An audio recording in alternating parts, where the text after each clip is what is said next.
रुक भैया, वीडियो मत काट। जब मैं बोल रहा हूँ तो दो बात और मेरी सुन लीजिए। सबसे ज़्यादा भ्रष्टाचार हॉस्पिटल में है, हॉस्पिटलों में सबसे ज़्यादा भ्रष्टाचार है, और दूसरा भ्रष्टाचार स्कूलों में है। ये भ्रष्टाचार सबसे ज़्यादा मध्यम वर्गीय को खा रहा है, गरीबों को चबा गया, सटक गया। मदर टेरेसा, जिसको जीते जी चमत्कारी संत घोषित किया गया, जो छूकर के बीमारियों को दूर कर दिया करती थी, लेकिन आपको मालूम है वही मदर टेरेसा हॉस्पिटल में तड़प तड़प के मरी। किसी ने सवाल उठाया, अरे रामदेव बाबा ने क्या खुद को कभी भगवान घोषित किया, या चमत्कारी संत घोषित किया, या अवतारी घोषित किया? किसान के खेत से उनकी जड़ी बूटी लेकर के मिलावट रहित वस्तुएं हम तक पहुंचा करके क्या कोई अपराध कर दिया? या माल्या नीरव मोदी की तरह देश को लूटने का अपराध किया? या हाफिज सईद, दाऊद आदि जैसे आतंकवादियों जैसा कोई कार्य किया, या वैश्विक अपराध किया? आप अपनी जेब कटवा करके फेयर एंड लवली अपने गालों पर रगड़ते रहे इतने सालों से, क्या गोरे हो पाए? आपने कभी सवाल किया, क्या पूछा? जो कोलगेट, जो हड्डियों का चूरा इतने समय से 60 साल से लगभग जो दांतों पर हम रगड़ते रहे, कभी आपने विचार किया कि एक साधारण संत बाल कृष्ण उसी कोलगेट को वेद शक्ति बनाने पर मजबूर कर देगा?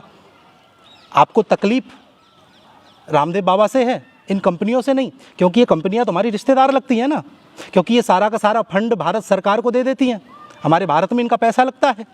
अरे मेरे भाई बहन, मैं आपसे पूछना चाहता हूँ, आपको मालूम है एक वो कंपनी है जॉनसन, जिसको 32,000 करोड़ का जुर्माना किया गया? आप गूगल करके देखिए, आज भी उसके प्रोडक्ट बाजारों में चल रहे हैं और हम बड़े जोर शराबे से खरीद रहे हैं उन्हें। कभी आपने सवाल पूछा कि इसको बैन क्यों नहीं किया? क्या आपने कभी ऐसी पोस्ट डाली? अरे अपने त्यौहार और अपने संतों का मजाक बना करके आप समझते हो, गाली दे करके आप समझते हो कि आपने बहुत बड़ा काम कर लिया। अगर रामदेव बाबा और बालकृष्ण को गाली दे करके आप 30 मार्खा बनते हो, या फिर आप ये सोचते हो कि आपको भारत रत्न मिल जाएगा? अरे ऊपर बैठ करके भगत सिंह, राजगुरु, आज़ाद, सावरकर, चंद्रशेखर आदि भी ये सिर पीटते होंगे अपना, ये विचार करते होंगे कि हमने किन निकम्मों के लिए अपने आप को खामखा फांसी पर चढ़ा दिया। अरे एक बार विचार करिएगा मेरे भाई बहन, एक बार विचार करना कि क्या होगा इससे, किसका फायदा होगा, हम किसके मोहरे बने हुए हैं। पतंजलि ने बंदूक की नोक पर आपको लूटा नहीं है, आपकी जेब नहीं काटी रामदेव बाबा ने, बालकृष्ण जी ने समोसा चटनी ताबीज भभूत के नाम पर आपको उल्लू बनाने का काम नहीं किया।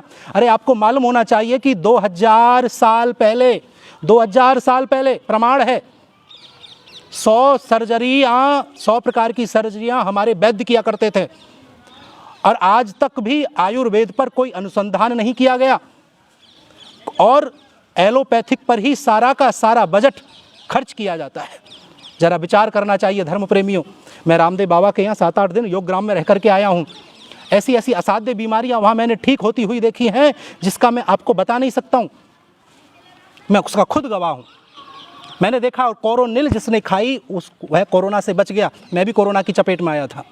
कथा करता हूँ, 244वीं मेरी जीवन की कथा चल रही है। इतने सारे लोगों को मैंने देखा है जिन्होंने कोरोनिल खाई, वो कोरोना से बच गए, उनको कोरोना नहीं हुआ, और कोरोना हुआ तो घर पर ही वह ठीक हो गए, काढ़ा पी करके ही ठीक हो गए। और एम्स ने भी, अभी कल परसों मैंने अखबार में देखा था, एम्स ने भी ये दावा किया कि आयुर्वेद से ही सबसे ज़्यादा कोरोना के मरीज ठीक हुए हैं। मजाक बना देते हैं अपने त्यौहार का, शर्म नहीं आती? अपने देवताओं का, अपने शास्त्रों का, अपने आयुर्वेद का मजाक बना देते हैं। तुम्हें मालूम है ज़मीन बिक गई, 20-25 लाख रुपया डॉक्टर को दिया, जब डेड बॉडी दी, 20-25 लाख रुपया खर्च करके भी जीवित नहीं रह पाए, बच नहीं पाए। कहने का मेरा मतलब ये है कि मुझे नहीं कहने चाहिए, मैं तथाकथित डॉक्टरों की बातें कर रहा हूँ, तथाकथित हॉस्पिटलों की बातें कर रहा हूँ, कि उन हॉस्पिटलों में वेंटिलेटर पर मृतक व्यक्ति को कई कई दिन रख करके अपनी जेबें भरते रहते हैं ये लोग। ये कौन सी संस्था है जो रामदेव बाबा पर उंगली उठा रही है, 1000 करोड़ लेने की बात कर रही है? तुम्हारी आंखें फट गई? क्या तुम देश का भला नहीं देख सकते? इस देश में रहते हो, इस देश का खाते हो कम से कम। अरे आज के मनुष्य से ज़्यादा तो कुत्ता वफादार है, जिसकी रोटी खाता कम से कम उसके लिए भौंकता तो है, उसके लिए पूरी रात भर पहरा तो देता है। लेकिन तुम अपने देश के विपरीत बोलते हो, देश के खिलाफ पोस्ट डालते हो। शर्म आनी चाहिए। ऐसे समय में मेरा आपसे निवेदन है, मुझे अपने व्यवहार के प्रति, अपने स्वभाव के विपरीत बातें करना ठीक नहीं, उचित नहीं, लेकिन ये आवश्यक है, ये अनिवार्य है। और मैं आप लोगों से प्रार्थना करता हूँ, निवेदन करता हूँ, ऐसी पोस्टों को बिल्कुल शेयर मत करिए। पोस्ट शेयर करनी है तो स्वाभिमान भारत की पोस्ट शेयर करिए। अपने देश के लिए बोलिए, अपने देश के लिए लड़िए।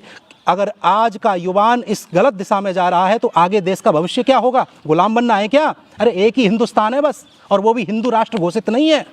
विचार करना होगा आप लोगों को। खैर, आपको सद्बुद्धि परमात्मा दे, आपको अच्छा लगे, और युवाओं को इस पोस्ट को जरूर श्रवण कराएं, सुनाएं। धन्यवाद। जय श्री कृष्ण। राधे राधे।